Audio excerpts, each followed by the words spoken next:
Muy buenos días a todos los amigos de Hoja de Ruta Radio, bienvenidos a una nueva edición de Otras Voces. Hoy contamos con la presencia de Adoración Guamán, con quien vamos a conversar sobre algunos temas, especialmente sobre el tema laboral y algunas reformas laborales que están planteando o algunas personas han comunicado de que es posible que se tomen luego de que pasemos esta crisis.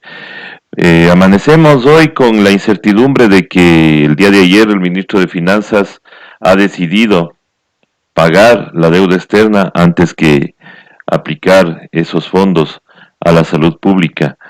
Eso nos tiene preocupados y preocupados también porque hay un grupo de abogados que también ha presentado ya un amicus curiae para detener el pago de la deuda, ya que vemos que a nivel mundial el Banco Mundial pide que se condonen los intereses, no se cobren las deudas, pero acá somos al revés, ¿no? Acá queremos cumplirles a los tenedores de los bonos. Pero en fin, vamos a centrarnos en el tema de las reformas laborales que están planteando y tengo entendido, mi estimada Adoración, muy buenos días, buenas tardes allá, que tú publicaste recientemente un artículo en la revista Nodal. Eso también quisiera comentar el día de hoy, así que muchísimas gracias por estar acá y bienvenida. Gracias a vosotros por darme entrada y por darme la oportunidad de volver a participar, ¿no?, en esto que está sucediendo en la vida de Ecuador. Muchas gracias. Bueno, ¿cuáles son las posibles reformas que están planteando ahora, reformas laborales y que nos deberíamos preocupar, mi estimada Adoración? En primer lugar, hay que plantearse cuáles son las repercusiones sociolaborales de esta situación que estamos viviendo. Desde el principio de esta crisis se han planteado medidas sanitarias, todos los países han planteado medidas sanitarias acorde con la capacidad del sistema de salud de cada país y, por supuesto, acorde con esta intervención pública y esta capacidad presupuestaria. Lamentablemente, en Ecuador, todas y todos sabemos que la capacidad presupuestaria ha sido mermada durante los últimos años, siguiendo las directrices del FMI y siguiendo las políticas neoliberales del gobierno de Moreno, y lo que ocurrió ayer es una muestra más de esta merma a la capacidad presupuestaria. Pero junto con las medidas sanitarias que implican inyectar dinero público a la sanidad pública y poner a la sanidad privada a cumplir con la obligación mayor, que es proteger a la ciudadanía, hay una serie de medidas laborales. ¿Por qué? Bueno, pues porque el confinamiento se está decretando en la gran mayoría de países como la única vía para parar el virus. Confinar a la población implica la necesidad de cerrar las empresas. No se pueden cerrar las empresas, paralizar la actividad económica, sino se toman medidas para asegurar que las personas que dejan de poder ir a trabajar, y esto implica también las personas que están en el sector informal, por supuesto, tengan una compensación de salarios. Es decir, que todo el mundo pueda quedarse en casa, proteger su salud, cuidar y cuidarse, cuidar a su familia, impedir que el virus se propague, pero tenga algo con lo que comprar comida, comprar alimento y seguir con una vida digna.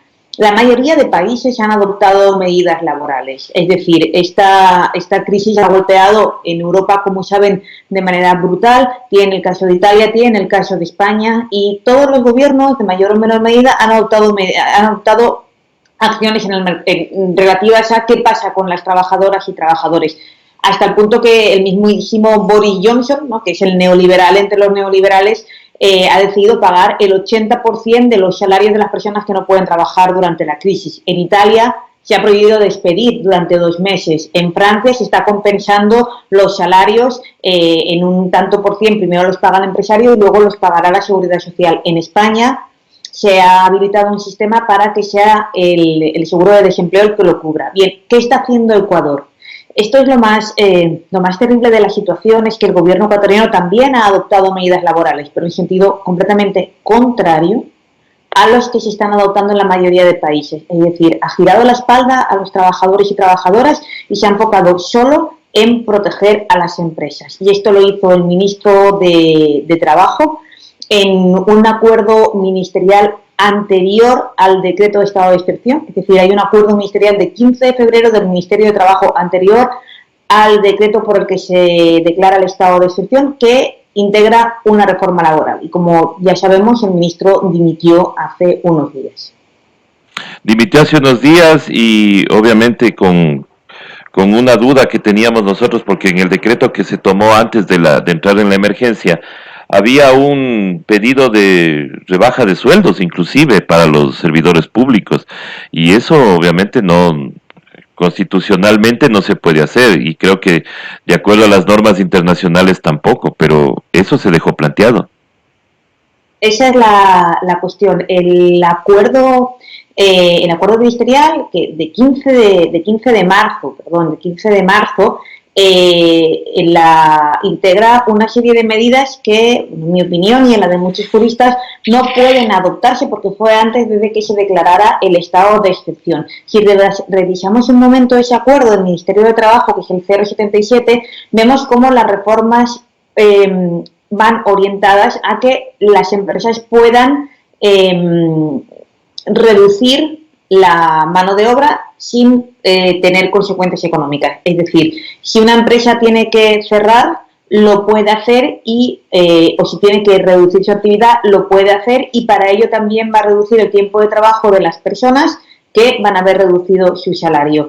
Dicho así, podría parecer normal si hubiera un Estado fuerte al lado que compense esos salarios. Es decir, el ejemplo, pues el francés o el español, en el cual las empresas, algunas cierran completamente, otras reducen su horario, otras se reducen a servicios mínimos, entonces hacen varias cosas. Reducen la jornada, mandan a una serie de trabajadores a casa. Pero el decreto de Ecuador, el decreto del Ministerio de Trabajo, sencillamente dice, por un lado se puede reducir la jornada durante 6 meses, es decir, durante 6 meses sin saber cuánto va a durar la crisis. El 15 de marzo ya se permitía reducir la jornada. A continuación se puede modificar la jornada, incluyendo la posibilidad de fines de semana. Yo no sé, igual tú lo ves claro, pero yo no sé qué tiene que ver esta posibilidad de trabajar los fines de semana, que se abre completamente, parece que sin modificación salarial, es decir, sin mejorar el salario de fines de semana, a la posibilidad de los empresarios. Y por último, puede suspender el trabajo.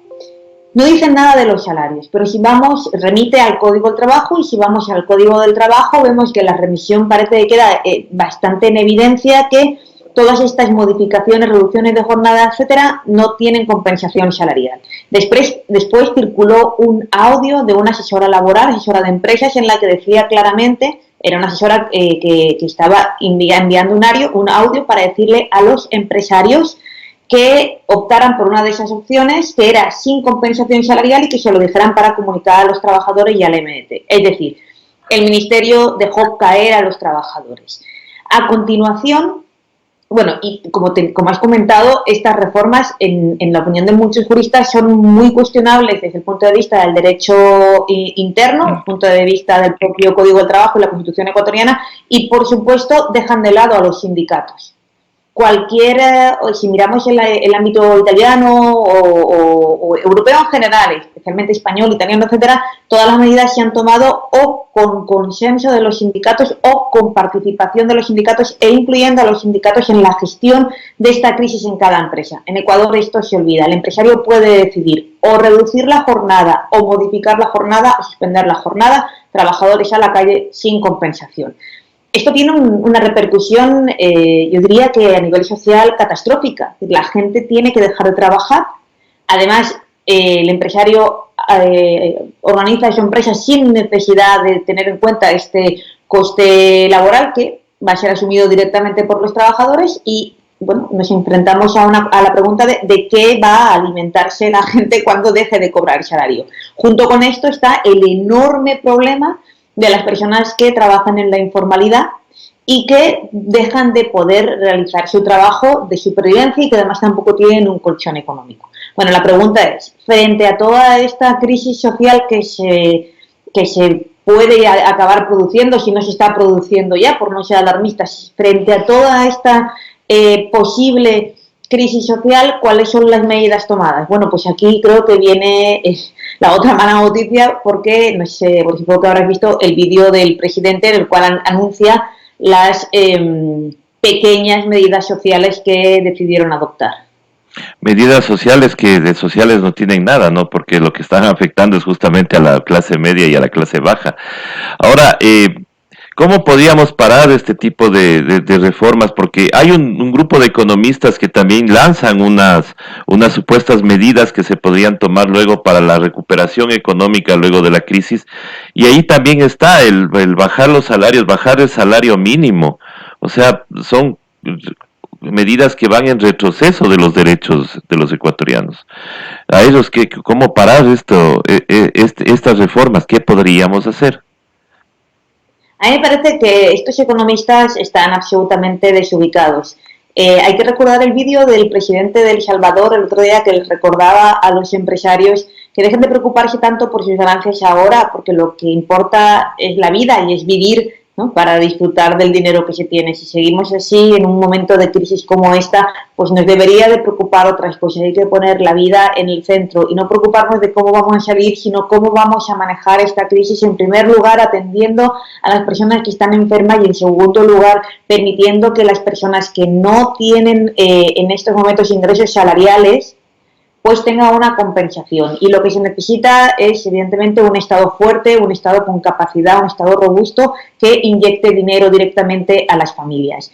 Las migajas que el presidente Moreno anunció el otro día en un video con dos de sus ministros, bueno, creo que son absolutamente insuficientes. La medida estrella que anunció el presidente Moreno fue una iniciativa que, si no fuera trágica, podría llegar a ser cómica, dar una mano sin dar la mano. Esta iniciativa consiste en que algunas cadenas de alimentos, según anunció el presidente, van a crear una plataforma online, sabiendo que no toda la población tiene acceso a la plataforma online. Y cerrando los infocentros, que cerró los infocentros también acá, o sea, la gente de la ruralidad no tiene acceso al Internet.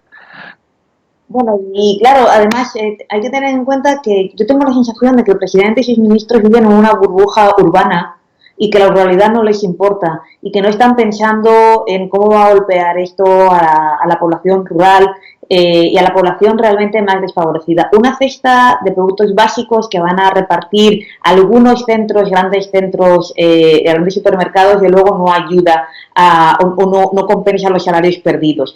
Además de esto, el presidente dijo que se están repartiendo 245.000 raciones de alimentos, pero no informó de qué criterios se utilizan para este reparto. Y desde el plano de las ayudas económicas, bueno, esto es si cabe más triste, porque los ministros anunciaron fundamentalmente créditos, líneas de préstamo personales y empresas con un interés del 6,5 o el 8,5 a devolver en unos meses y que además se tienen que ir a pedir de manera personal. En este momento, ir a pedir de manera personal, hacer una cola para pedir un préstamo para sobrevivir. Y además anunció el presidente una especie de bono de contingencia. Ese bono de contingencia, según anuncia el vídeo, son $60 repartidos en 2 mensualidades. Bueno, yo creo que es absolutamente insuficiente y salta a la vista que $60, que además hay que ir presencialmente a pedirlo y que solo no se aclaraba a quién se le iban a dar.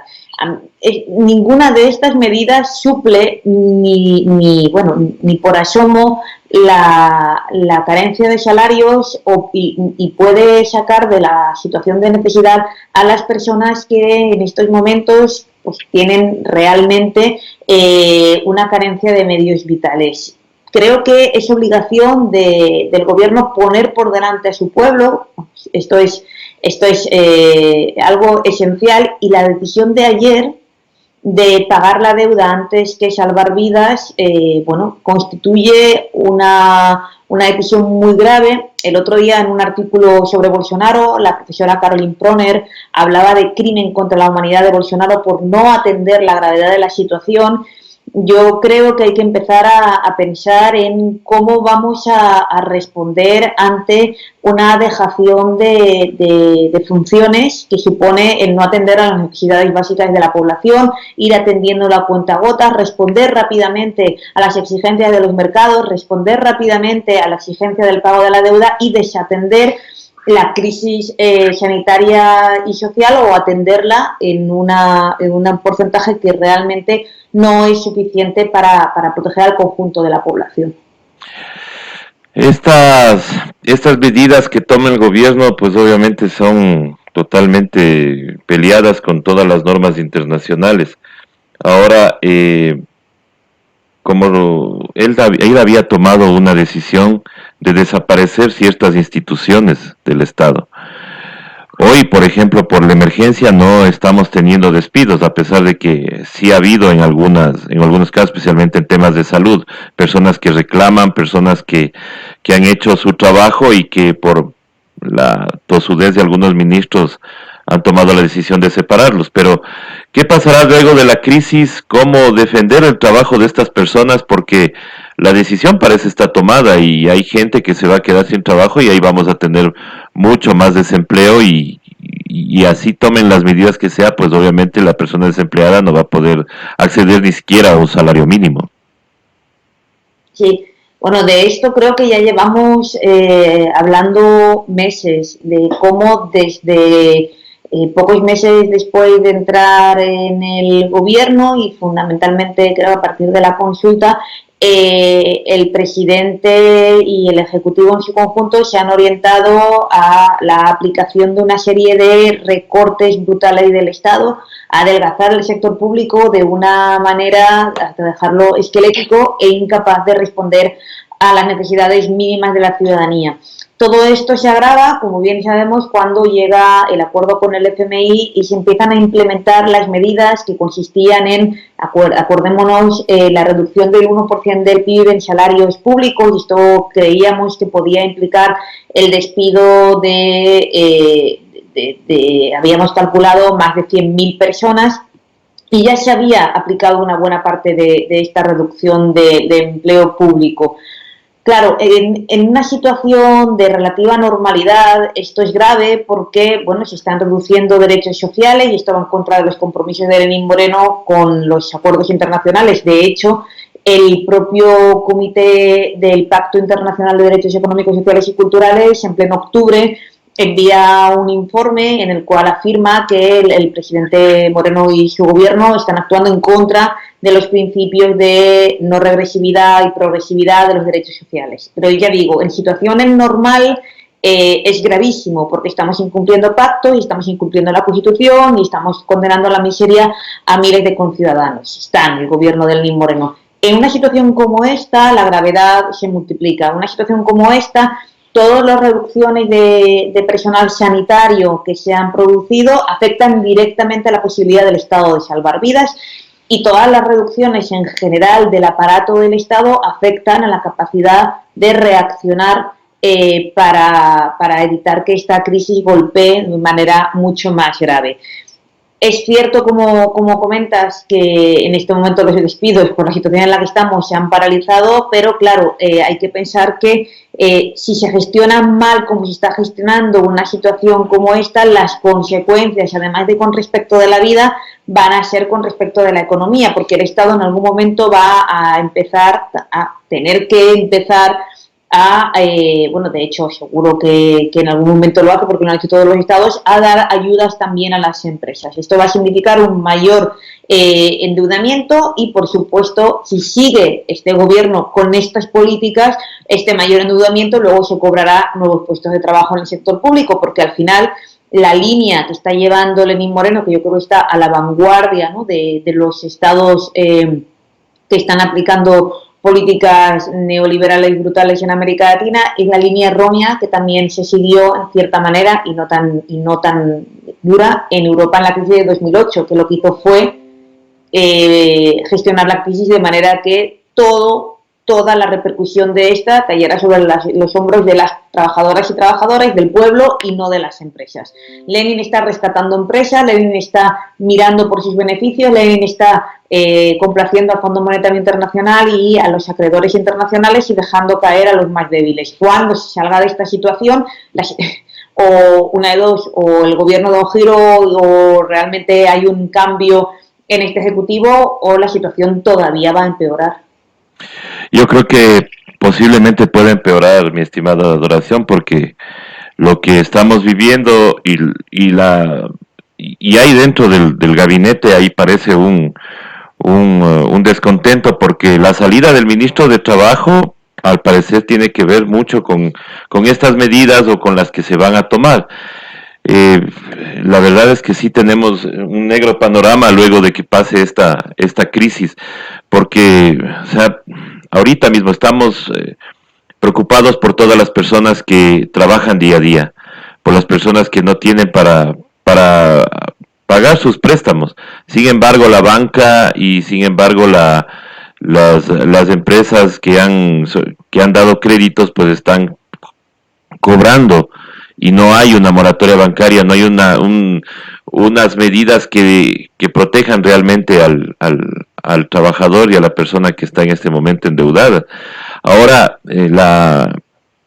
¿qué oportunidades o qué se podría plantear para que mejore la situación de los trabajadores luego de esta crisis? O sea, porque ya criticamos lo que hace Lenin, pero ¿qué podríamos hacer nosotros o qué podríamos plantearle como medidas de compensación?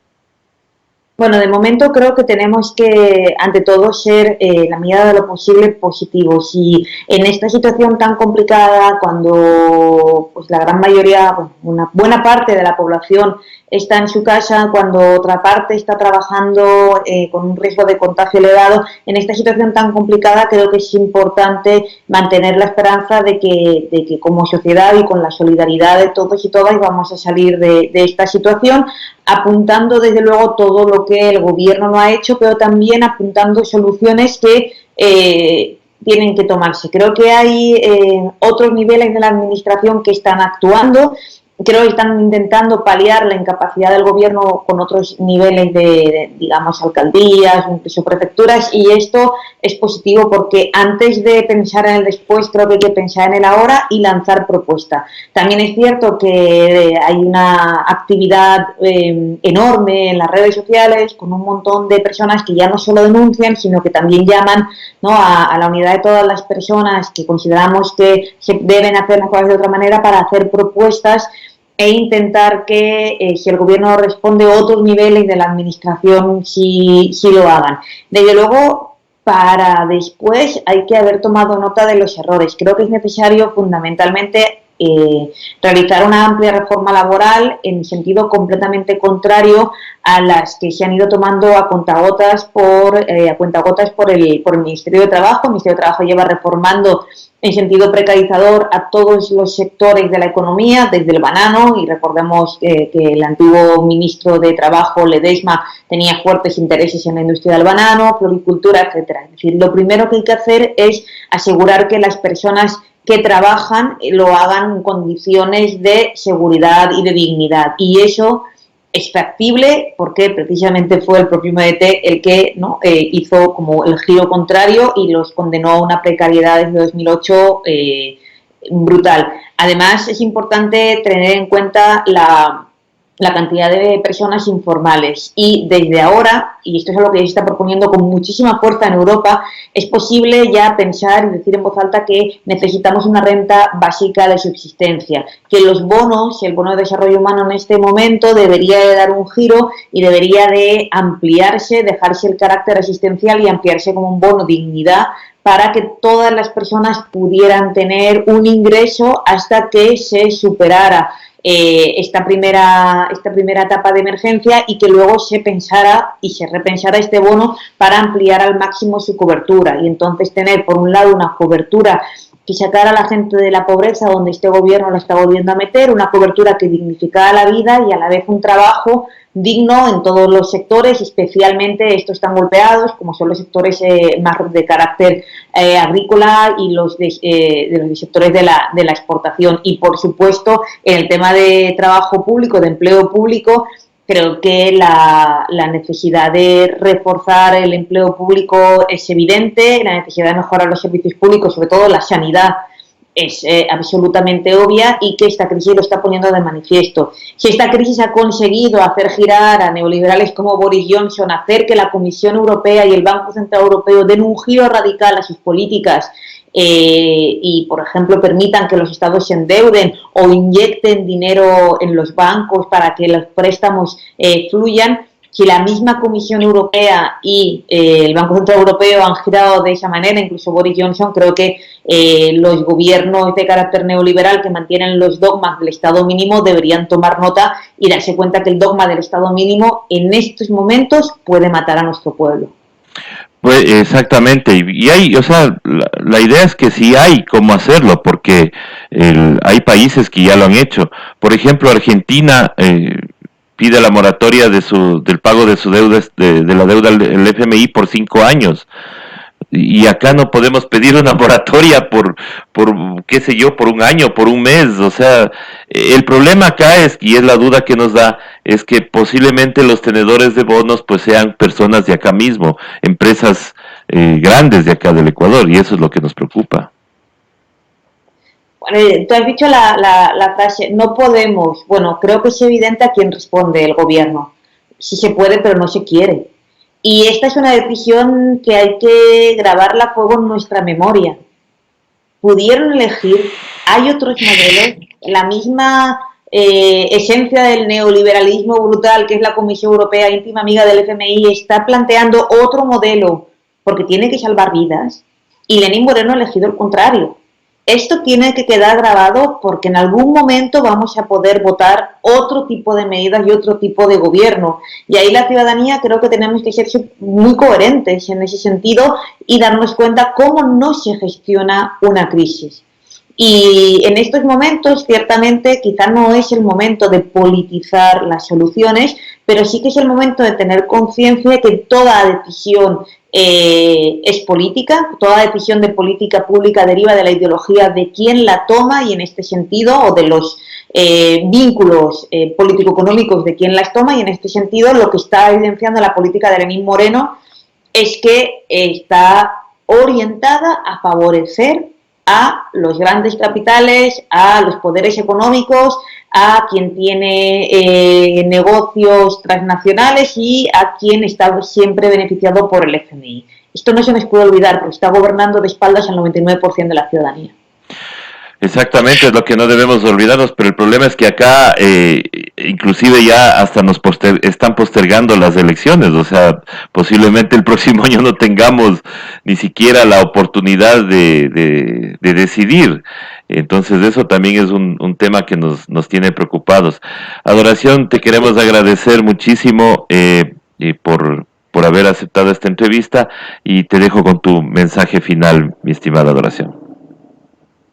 Sí, sencillamente ellos pueden intentar posponer las elecciones, pero esto no es una situación que se pueda mantener en el tiempo. El pueblo ecuatoriano creo que se ha caracterizado por salir a las calles a defender lo que es suyo si hace falta y que esto no se olvida y que no hay posibilidad de mantener sine die un gobierno que está gobernando de espaldas al 99% de la población. Por tanto, bueno, si se llegara incluso a dar este escenario de posposición de elecciones, que espero que no sea así, porque considero personalmente que no tiene justificación, bueno, siempre nos va a quedar la esperanza que tendremos un momento en el que podremos optar realmente y que en este momento todas y todos vamos a recordar que el gobierno está dejando caer al pueblo para proteger los intereses económicos suyos y de sus amigos. Así que, bueno, creo que ahora es el momento de continuar apoyándonos entre todos y todas, aquí en España, allí en mi Ecuador, en mis dos países, y que la solidaridad entre el pueblo es el momento de la máxima, solo pueblo salva pueblo, y tomaremos nota de cómo lo hicieron nuestros gobernantes. Tomaremos nota de quiénes son los que en este momento han manejado la crisis y cómo lo han hecho. Muchísimas gracias nuevamente, Adoración, y gracias a todas las personas que se han conectado con nosotros aquí en Hoja de Ruta. Nosotros continuaremos más tarde con más entrevistas. Muchas gracias y hasta luego. Un abrazo, Adoración. Un abrazo.